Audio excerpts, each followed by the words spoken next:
Hello. Hello, hello, hello. How are we? Good, thank you. Good to be here. Good, good, good, good. So lovely. Thank you, everybody, for joining us. Firstly, I just want to make sure, I don't get my butt kicked by the marketing team and say, please like, subscribe, and follow all of our channels. Today, we are going to be touching on the crisis mode, managing digital PR during negative kind of brand cycles. We're going to have a bit of an open conversation around, strategies, particular brands that have gone through kind of that similar notion, specifically somebody beginning with B, that we're going to kind of touch on, and how kind of AI can support us in part of that process, and how we can kind of leverage a lot of that data and support from that perspective. But before we kick off, let's just do some quick introductions, just so everybody kind of understands who everyone is. So my name is Thierry. I am the head of data insight, and I am joined by I'm Natalia and I'm a content consultant. Yes. And so then, as I said earlier on, please like and subscribe and follow us on all the social channels. We post videos similar to this quite regularly, so both on our YouTube as well as LinkedIn. Follow us on Twitter or X now, whatever you prefer. But yeah, we'll kind of jump into it, Natalia. Now, I'll kind of let you kind of take this away and give us a little bit of an intro as to how we believe kind of AI can significantly enhance crisis management strategies for businesses. And case in point, give us a little bit of context around what's been going on with the Boeing situation, which is what has kind of led us to kind of kick off a conversation like this. Yeah, so I think obviously with Boeing, we can see there's a brand here where things have started to go wrong quite repeatedly.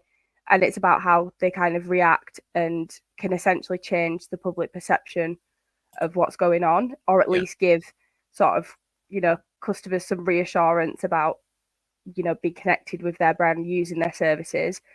When it comes to I think obviously we know that it gives brands the opportunity to sort of anticipate, manage, and recover from crises at probably a much faster scale Yeah. than would have been available before. So it can contribute in a variety of ways, but there's obviously, we all know, the automated, um, there's reporting, big data analytics, prediction, emergency prediction, decision support systems. There's lots of different ways that brands can use AI to sort of support them with recovering.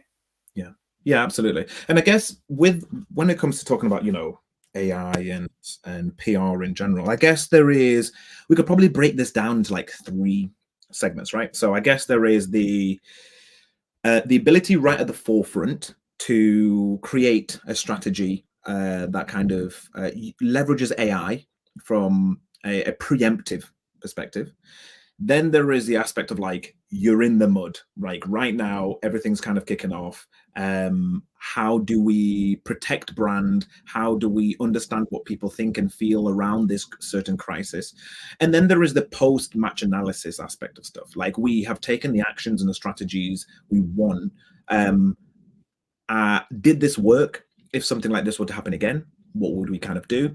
And I guess if we then talk towards those kind of three sections, right at the beginning of like using AI as that preemptive aspect, what kind of strategies do you reckon businesses could have a little think about or try and consider in that piece? Like if we took Boeing as a bit of a consideration, like you can imagine as an aircraft or an airliner or an engine producer, there's quite a few things that could go wrong. And so then what could we kind of advise businesses to kind of have a little think about in that preemptive piece? I think it's kind of what we've spoke about. So being prepared, Yeah. obviously, for this, obviously to this scale might be sort of not on your radar, but being prepared for emergency situations where you're going to have to respond very quickly to the perception of the brand. Yeah. So I think there's kind of a few ways that that can happen. Obviously, there are some tools out there that are sort of doing social listening and sentiment analysis, but there is ways that we can use things like ChatGPT and customizing it to kind of get you in a position to be prepared for things going wrong, and how to react. So I know one way is sort of having sort of GPTs that can help produce content for different audiences that are going to be impacted by these events. So Boeing, for example, obviously there's customers that are going to feel unsafe. Essentially, that is a big thing that the trust needs to come back with. But then there's also going to be, staff of Boeing. There's going to be so many different audiences and people that you need to produce content to sort of target and give them reassurance in different ways. So GPTs can be made to, act as users in different ways. So sort of the response that you might receive, whether this is a good idea to produce content for them, and kind of doing testing with it. So you might think, okay, we've got this really great thing we're going to push out now, it's going to sort everything out. But you could essentially have a test with these audiences and see if it's something that will work or if it's a big no. Yeah, totally agree. And if you've done a really decent segmentation, then that you could feed that, as you kind of said, into the these GPTs to kind of mimic an audience reaction, etc. And if your segmentation is pretty decent, you'd be alarmed at how well it has the ability to read that content and kind of go, well, here are 3 possible outputs as to how an individual's therefore kind of react to that news. Also, there's an element of like, sometimes there is power in not saying something during a certain crisis. So that's where I guess AI can help you. So for example, a great example I always kind of used was a brand who was claimed to be doing illegal timbering, and Greenpeace. And what kind of happened was Greenpeace had this entire conversation around this brand, illegal timber, shouldn't be doing it, bad brand. But actually, that brand thought, we're not doing that, but we should probably put out a statement just to reconfirm that we're not doing that. But actually, what they should have done, and what they did inevitably then do, is run a bit of an analysis, which AI can really help with, is understanding clusters of audiences and whether the conversations overlap or not. So what we were able to find during that period was that actually during the conversation around Greenpeace, those individuals didn't ever connect with the actual brand that is alleged, or their audiences. So by the very nature of that brand having a conversation or putting a statement out there, it would have connected their audience to the Greenpeace audience, who would have then actually had a bit of a negative backlash towards their brand, which they would have then actually had to put out a statement for again, right?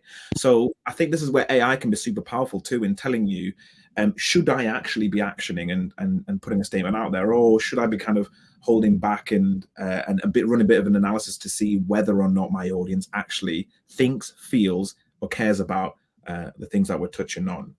Yeah, exactly. And then there's I think that's just what you said. Like it can act as sort of a decision support system. Yeah. So, obviously there's human oversight throughout this. You're not just going to trust AI and roll with it. That's not the vibe here. But I think it's just acting as that support system, giving you the opportunity to test very quickly and at a big scale. And obviously this can run off data that you've already created. Like you say, if your segmentation is in a good place, then you will be surprised at how well it can do it. It might struggle with some emotions if there's emotion attached to situations, but it can support you at a good level. Yeah. And what's really interesting as well, like from Boeing's perspective, so they've had quite a few scenarios here where they've had product failure, and at a catastrophic level, because you can benchmark a lot of crisis, and a crisis within fast fashion is not the same as a crisis from a product that ultimately carries lives at 35,000 feet, right? So there is context to this level of crisis and whether or not they have to put a statement out there. But I think what could have been done here is a bit that you touched on earlier, where it was like predictive modeling against like crisis evolution, right? So we have had crisis like this before. Is there a cadence to this crisis in general? So is there a cyclical nature to it?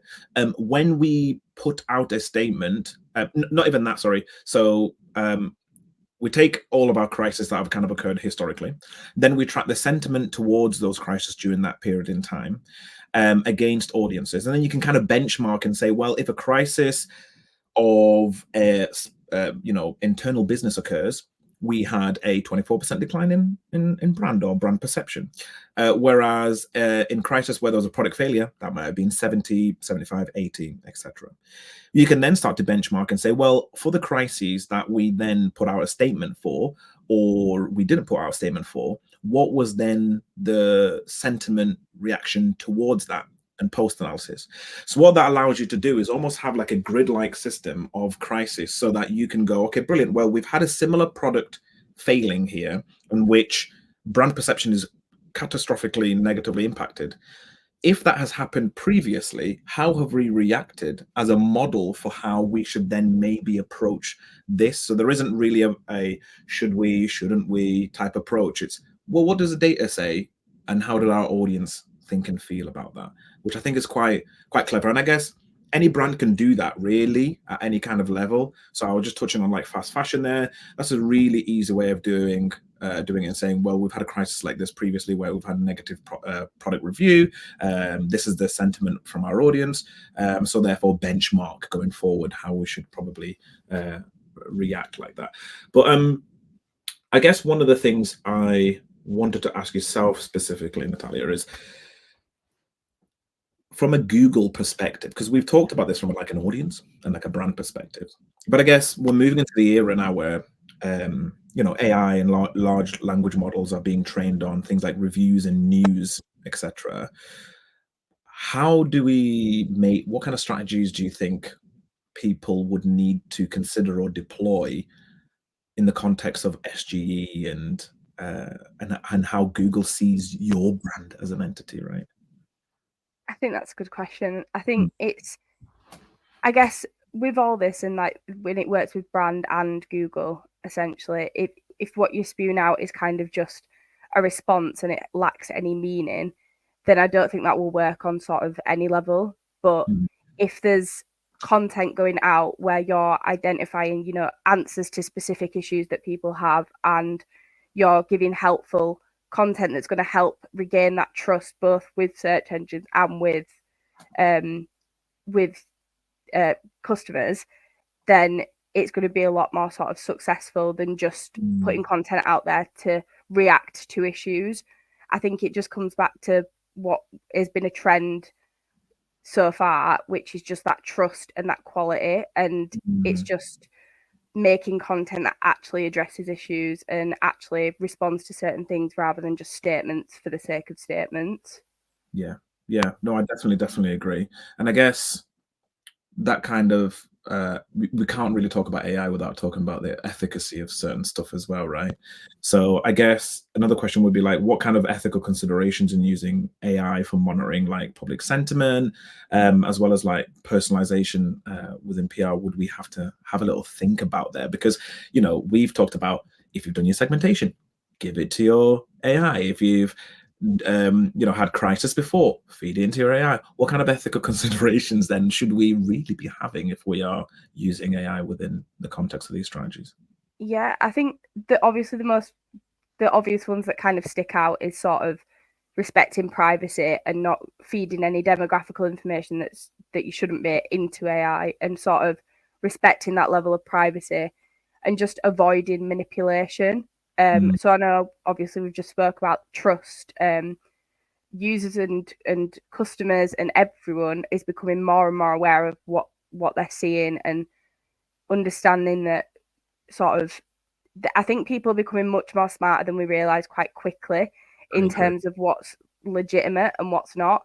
Brands are being held much more accountable. So as well as the data side of it, sort of ethics in sort of, if people found out that you were reacting just through using AI and not actually taking the issue on board with learning and development, I think that's a whole sort of other area of ethics that might need to be discussed in PR crisis.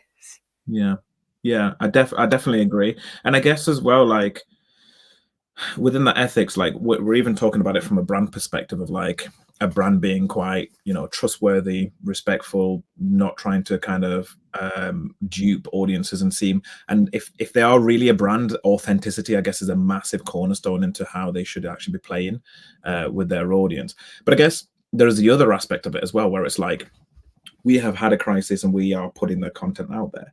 But I guess there's almost another thing as well of like how brands can manage like and combat misinformation from things like deep fakes that could negatively affect their organization's reputation. So this is like content produced completely by other people spreading wild misinformation. And I don't know about you, but I've seen deep fakes of Obama say the wildest things that clearly, aren't him.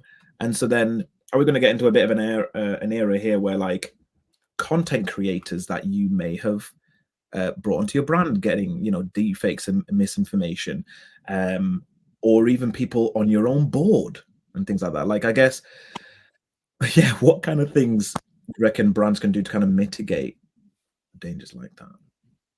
I think it's quite a tough one because it's evolving so rapidly Yeah. that it's, I think I spoke about it on another webinar we did, where the deep fakes and sort of manipulation of people and voices, it's happening so quickly without people even knowing a lot of the time. And I think that's where sort of legislation needs to move a bit quicker Yes. to catch up, because, whether it's elections, whether it's people promoting brands that they have no sort of knowledge of, I think that's where the legislation is lacking currently and makes AI quite dangerous.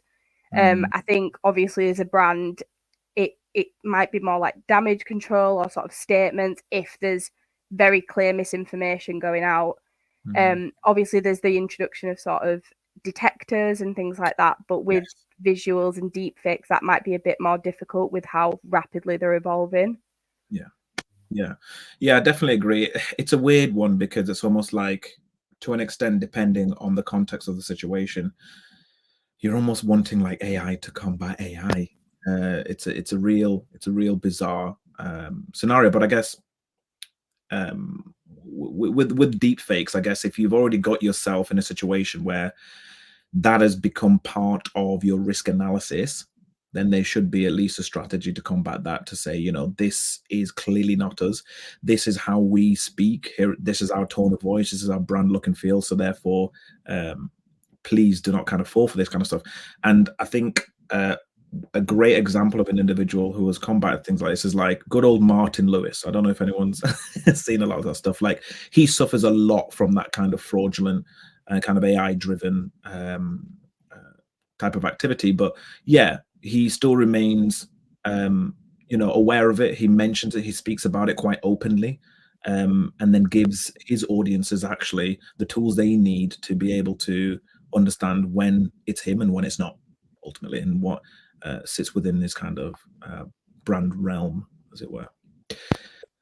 One of the things I wanted to touch on as well was around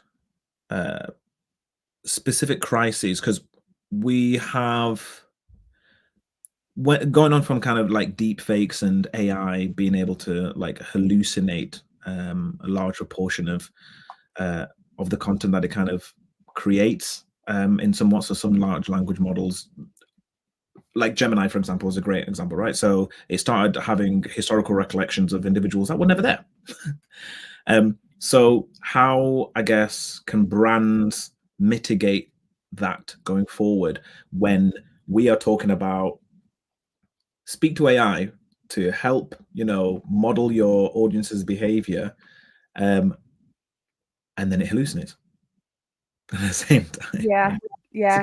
I think having sort of, if you're using AI in your business on sort of any capacity, having frameworks and policies and sort of review processes is crucial. You've got to have it. So it's no different for sort of when you're having a conversation with it to do response testing or anything like that. I think just having these processes in place to make sure that the AI is matching tone of voice, is not hallucinating, fact checking, sources, all of that is a must on any level with using AI. Obviously with like custom GPTs, you can feed it data in the back end and it can learn from data you're providing it, but there's still that risk of sort of hallucination. So I think just having those stringent policies and frameworks in place to make sure that there's a review process and fact checking makes it okay.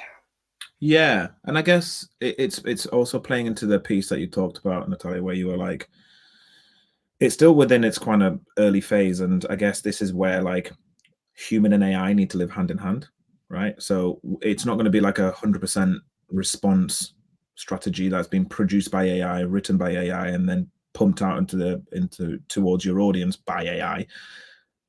There is an element here of common sense Mhm.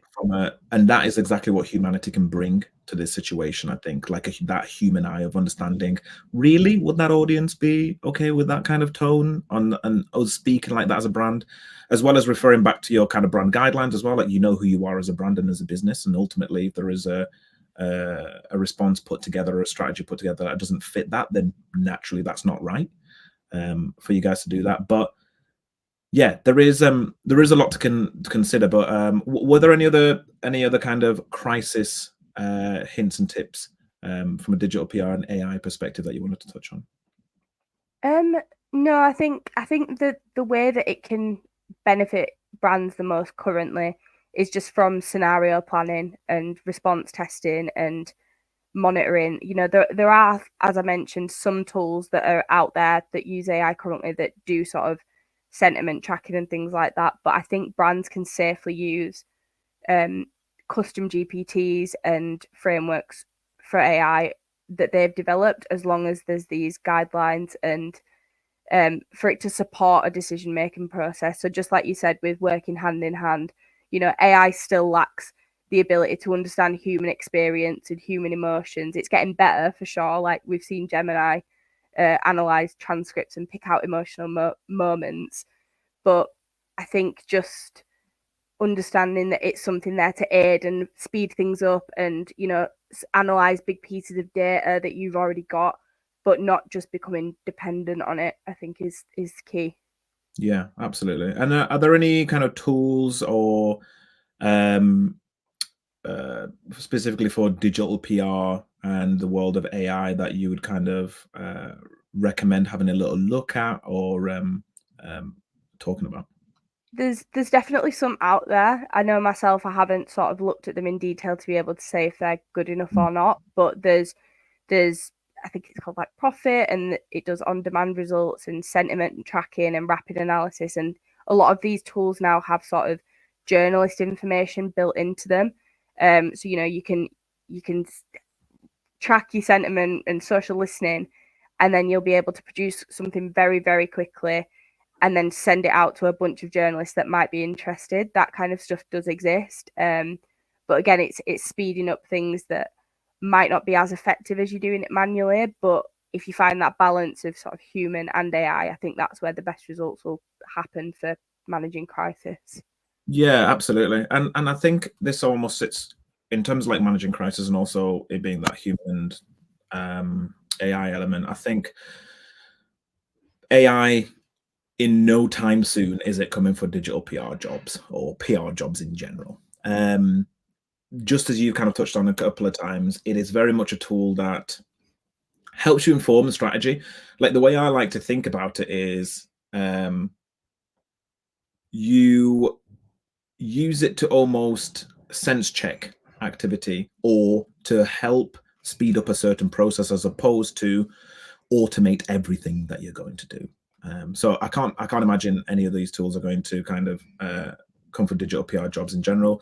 A couple, any of the big players as well already have this type of stuff built in. So for example, most media databases like the likes of Rox Hill, etc., will have, or whether that be now or in future, have an AI format built in. So, for in the context of like a brand crisis, for example, you can have a little look at how like what journalists have previously written, the sentiment around that, the speed of turnaround. So it's more important than ever, obviously, if you're going to put a statement out there that the coverage does get picked up both by your own brand channels, but also kind of journalists to make sure that you've got that wide circulation. If that is within your strategy, because it might not be, you might just put it on social and send out an email or put that on a website. So yeah, tools like that that kind of leverage, that kind of large learning models are quite clever to help kind of implore stuff like that. But yeah, apart from that, I guess it's one of those things where it's like monitor, monitor, monitor, isn't it? And see what you can kind of gauge from it and learn from it. In terms of the future of AI, just because I know, Natalia, you are well versed in the world of AI, fast as it is moving. Is there anything that we can look forward to for that is coming, whether it's from the realm of Google or whether it's in general, that might help brands during periods like this, or even help digital PR in general? I think sort of obviously as we know it's advancing, and I touched on earlier sort of Gemini being able to sort of pick up on human emotion and find out sort of like the point I'm referring to is when it analysed the moon landing transcript and it picked out a funny moment from it. So it is starting to learn how to pick up emotion and nuance and context and things like that. Okay. So I think that is something that is really important. And then I think the biggest thing is it's not just about solving your instant crisis problems, but it's about preparing for the future crisis problems that might happen. So always being one step ahead, and AI can really help aid that going forward. Yeah. And I guess we just touched on there what it's getting good at. What is it crap at? It's hard because although it's getting better at picking up human emotion, it's also rubbish at that. Right. As we know, for just ChatGPT copy, a lot of it can be generic, and it's just where we've spoke about again humans and AI working together. AI can learn from things that are already there, but actual human experience and human emotion, and that's something that only humans are ever going to be able to make sure it gets right. You're not just going to be able to let this AI run on its own. It's got to be that balance. So yeah, that hallucinations and just not hitting the mark sometimes. But as humans learn to work with AI better and the prompts and things like that, I think it can be a very nice partnership if we let it. If we let it flourish. Yeah, absolutely. Yeah. Absolutely. And I guess, taking it back to the kind of Boeing situation with which we kind of launched from, just to kind of summarize what we've kind of touched on. So we've summarized a large portion of like risk assessment. So, how AI can be super powerful in kind of continuously assessing for risks and helping businesses and brands within that. The automated kind of reporting visualization of this. So this is really important because like you can collect all the data you want in the world, but if you don't have the ability to visualize and communicate that across the business, then risk mitigation is almost pointless to an extent. It's like just held centrally with a couple of individuals who can read a large data set, but communicating that to people at different levels of data literacy is really important. We touched on prediction and analysis. So how can they be used to kind of continually plan and predict future events? So this is like analyzing data and building models for potential crisis or disruptions, and therefore allowing us to kind of identify that in advance. There was an emergency prediction aspect as well. So this is predicting emergencies with data. So this is either using historic data or even what's going on in the wider world as well, and it gaining context as to how people are thinking, feeling, and kind of talking. And then Natalia absolutely smashed out of the park around kind of the decision support systems and how AI should be used as something to help you come up with a strategy as opposed to decipher it itself, write it, deliver it, and kind of analyze it and act on it. This would be something that has to be kind of hand in hand. And then we touched on things like sentiment analysis. So how we can get a pulse on how our audience feels ultimately, pre, during, and post, and how that's really, really important to kind of that response management, response testing, and almost the crisis tracking and evolution of that as well. So if ever this were to happen again, we could have a little look at how that impacted our audience historically. But was there anything else from your perspective, Natalia, at all, before we kind of close shop? think we've covered everything for now. I'm sure with how fast it's progressing, I'm sure in the next few months there'll be more to talk about. But for now, yeah. Yeah, absolutely. And, you know, the techniques that we've touched on today is very much something that we kind of do and deliver for a large portion of our clients. So if there's anything that you've heard that you'd like to have a little conversation with us about, please do let us know. Connect with either Salt, myself, or Natalia.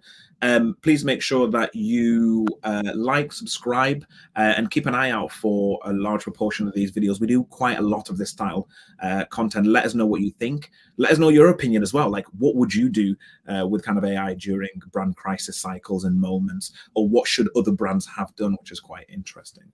But apart from that, it's been a very big thank you from myself, and I assume a very thank you from yourself. A very big one from me too. Yeah, but thank you very, very much, and we'll see you at the next live session. Thank you so much, Natalia. Thank you.